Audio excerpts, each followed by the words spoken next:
Nightmare Radio, The Night Stalker is a horror anthology film released in 2023 that assembles a bunch of previously unrelated short films together and stitches them together with this new wraparound story. The setting for that wraparound story is one that I personally have always found really cool. It's a late night talk radio show, and our gothy host, Candy Blue, played by Paula Brasca, who you might recognise from being the star of What the Waters Left Behind 2, is spending a dark and stormy night telling horror stories on the airwaves before she gets interrupted by a stalker. Along the way, we get 6 anthology segments before everything wraps up, all in under 80 minutes.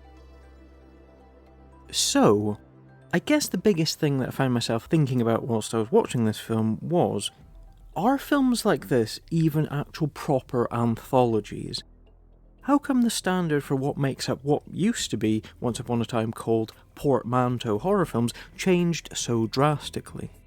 Because once upon a time, an anthology film like Dead of Night or Tales from the Crypt, Tales of Terror, they were films that had multiple short stories that were connected by an overarching framing story, all made by the same director. Then at some point, and I'm not entirely sure when it was, but it was certainly by the kind of 2000s with the VHS films, somebody had the idea of, let's get multiple directors to make each of the different shorts. So you'd get a film that had a lot of variety in the segments, in the sort of look and feel of each story. Then it went one step further, and you started getting, admittedly, usually the kind of lower budgeted anthology horror films that suddenly said, let's not even get directors to actually make different shorts and stitch them together, let's just repurpose existing short films, cobble together a few that won some awards, then stick on a cheap new framing device. And so what you end up with isn't so much of a horror anthology as such, it's kind of more of just this curated clip show of horror shorts from a few years ago.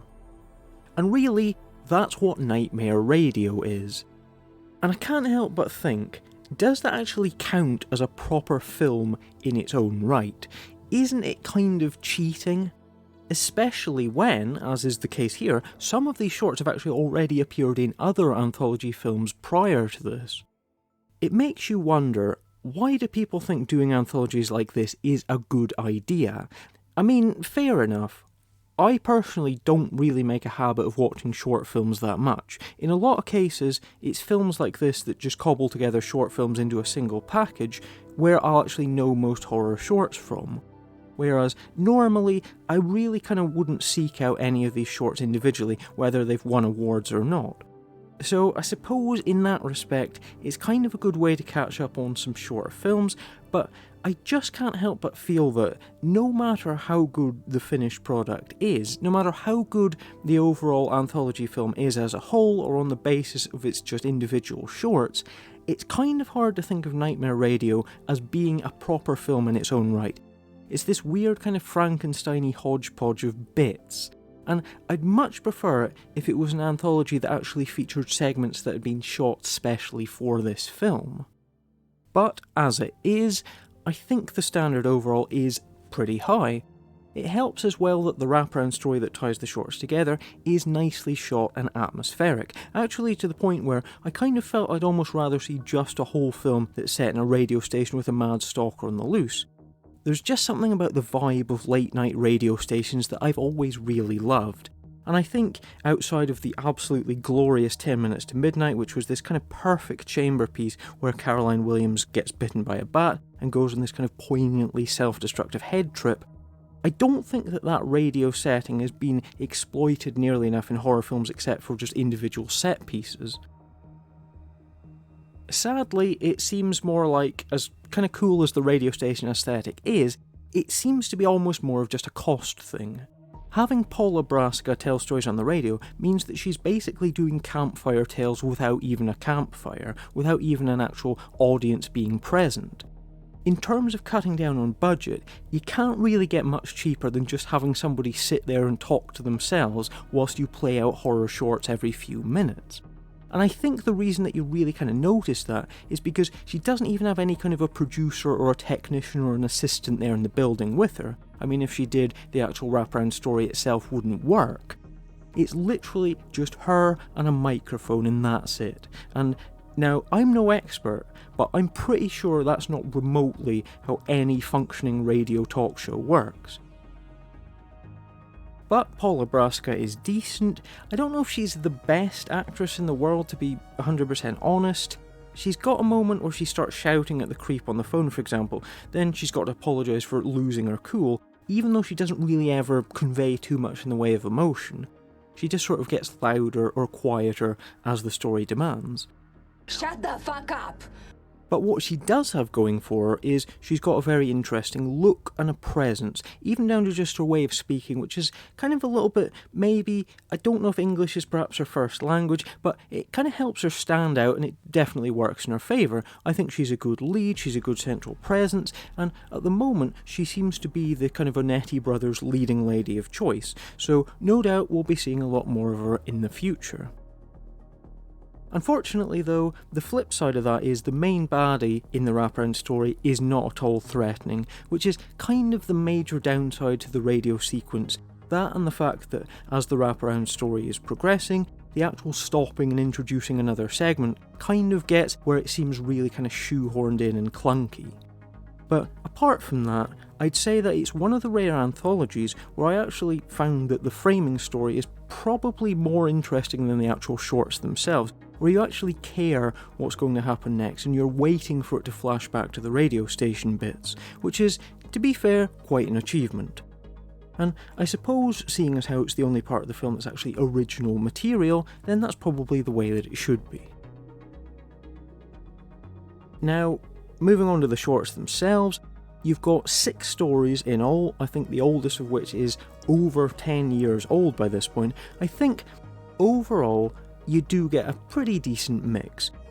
The one thing that I think unifies all the stories is that they do actually all look very nice. They're all very kind of visual and they're all very well directed in terms of how they look. You get a good mix as well, and this is one of the main things, of lengths. You start off with a tiny little sort of 3-4 minute snippet before the opening bit kicks in, and then you've got a mix of kind of 5, 10, 15 minute stories for the rest of the film, so that you're never really sure how long each segment is actually going to last, which kind of helps the whole package feel a little bit more organic, in that some stories are quick little bits, whilst others are allowed to play out in full. I don't think any of the stories overstay their welcome, and most of them are probably, I'd say, average or better. The first one is just that little snippet, then next up you've got Foxes from 2011, which is an early short from an Irish director called Lorcan Finnegan, who has subsequently gone on to direct Vivarium and Nocebo and a couple other things since this. Then we've got another cool little snippet, followed by Adam O'Brien's Insane, which is set in this kind of old abandoned asylum, which is, I think, the longest of all the stories. It's just under 20 minutes long. And this is one of the shorts that's been used before in another anthology, The Invoking Part 2 from 2015.